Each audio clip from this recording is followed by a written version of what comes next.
Cal? Cal? Whoa. Are you alright? Whoa! Hey, where'd you come from? No, not the fruit, that's the... Get Dagger!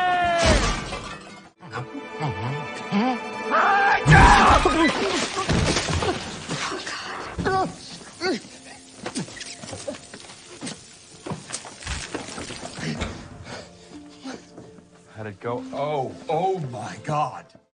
The film opens with a montage of a happy family through the years. Young Bee is seen having fun with her parents, up until the mother begins to suffer from cancer. While she keeps on a happy face for Bee and continues to play with her, the mother eventually passes away.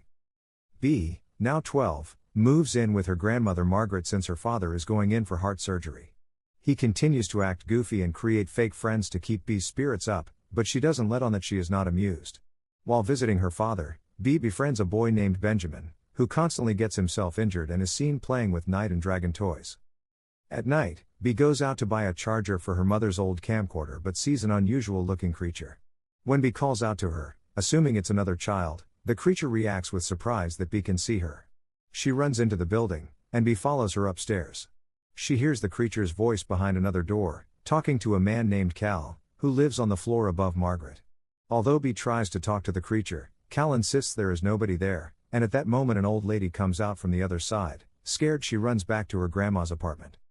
The next night, Bee sees Cal walking with the creature before they go into another apartment. Bee watches as Cal climbs into the bedroom of a little girl, as he is trying to reach Blue, a dim-witted but friendly giant, furry, purple imaginary friend, or better known as Ifs. Blue was hoping for the little girl to be her new imaginary friend, but she cannot see him. When Cal tries to get Blue out, he ends up letting out a huge sneeze that wakes the little girl up, so Cal hides under her bed. He sneaks out of the room and finds Bee looking at him. As she starts to turn away in a panic, she is met by the female creature, an inkblot-style bug like if named Blossom. When Blossom tries to introduce herself, Bee faints. Bee wakes up in Cal's apartment with Blue and Blossom. Blossom explains to Bee that they are imaginary friends and that they are in the process of coming up with a matchmaking agency to help the other Ifs find new kids, or else they will disappear due to being forgotten. While Bee is a little freaked out, she agrees to help them out. The following day, Bee goes to visit her father in the hospital, only for Blue to be walking around the place. Bee tries to get him out of there, as she knows people will look at her funny if they see her talking to someone that isn't visible to anyone else. Later, Bee joins Cal at a hidden spot in Coney Island, where the Ifs live in a retirement home, of sorts. After entering through a secret passage, Bee encounters a number of Ifs. She walks in on a support group for Ifs getting over their kids growing up, led by a sunflower If called Flower. There is also a superhero pup, guardian dog, a blubbering blob called Slime, an anxious bubble, a smarmy cup of water named Ice, a dry-witted robot, a magician mouse, and a trenchcoat detective If called Cosmo. Cal bumps into art teacher, who recognizes Bee and tells Cal to find Lewis, a wise and elderly teddy bear If that also remembers Bee by her full name, Elizabeth. Cal ends up falling between realms inside the retirement home, like in one of art teacher's paintings before he and Bee end up in a Tina Turner musical performance with the other Ifs. While Bee is confused by the world around her, Lewis sits down with her and tells her to close her eyes, and all the memories will come flooding back to her. Bee does so and sees Coney Island full of both humans and Ifs going all around the place. This encourages Bee to begin helping the Ifs. Bee wants to start by finding an If for Benjamin. They do a round of interviews with Lewis, meeting other Ifs like Uni the cheerful unicorn, an astronaut called Spaceman, George Clooney, a farting gummy bear, Amy Schumer, a cat in a onesie called Octokitty, a ghost, Ally the alligator, and a melting marshmallow man. Ultimately, none of them, including Blue, are able to appear visible to Benjamin. At home, Bee looks through Margaret's old belongings and finds out she used to be a dancer.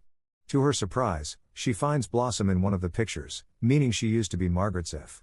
When Bee tries to get Blossom to try and reach out to Margaret, Blossom seems worried. Bee then puts on one of Margaret's old records and wakes her up at night.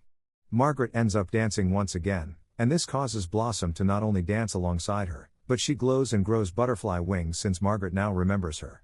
The next day, Cosmo, the disappearing ghost, provides help by bringing Bee and Cal a file on Jeremy, Blue's former child, now grown into an anxious adult. The trio follows Jeremy to his job. Blue makes a feeble attempt to get Jeremy to remember him, but he just lets out another powerful sneeze, causing Jeremy to tumble over and spill his coffee on himself. Blue gets really sad since he blew the only opportunity he had with his old friend. At that point, his urge for snacks gets heavier, and that gives Bea an idea.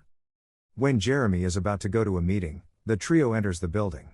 The receptionist asks Bea what she was doing, and she says her purpose was to deliver a package. Jeremy, already looking like a nervous mess, sees Bea open the box and start chewing on the snack to get his attention. However, he chooses to concentrate on the presentation of his meeting. Blue puts his hand on Jeremy's shoulder, causing Blue to glow like Blossom did. Jeremy now appears to remember Blue, and he goes into his meeting less afraid. Blue gives Bea a big hug and thanks her for finally reuniting him with his old friend. Back at Coney Island, everyone cheers for Bea, celebrating the reunion of Blue and Jeremy.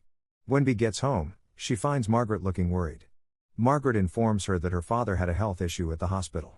Bea rushes there, where all the other invisible friends, ifs, gather to support her. Her father is unconscious after an apparent complication from surgery. Tearfully, Bea tells him a story about herself, how she shut out the world after her mother's death, but she still needs him. Bea's dad wakes up and tells her it was a good story. Bea goes outside to let Margaret know her dad is awake, but when she looks around, all the ifs have disappeared. Back at home, Bea goes to thank Cal for his help, but no one opens the door. The landlady steps outside, revealing that nobody lives there, and the room is much smaller than when Bea first saw it.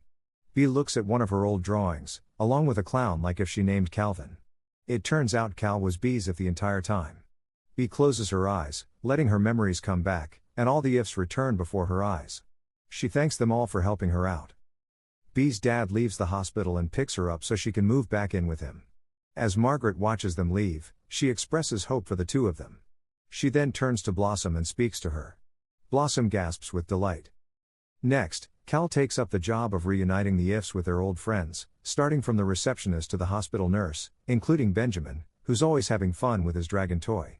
And, before I forget, Bea's dad's if happens to be Keith, the invincible if who occasionally takes a tumble.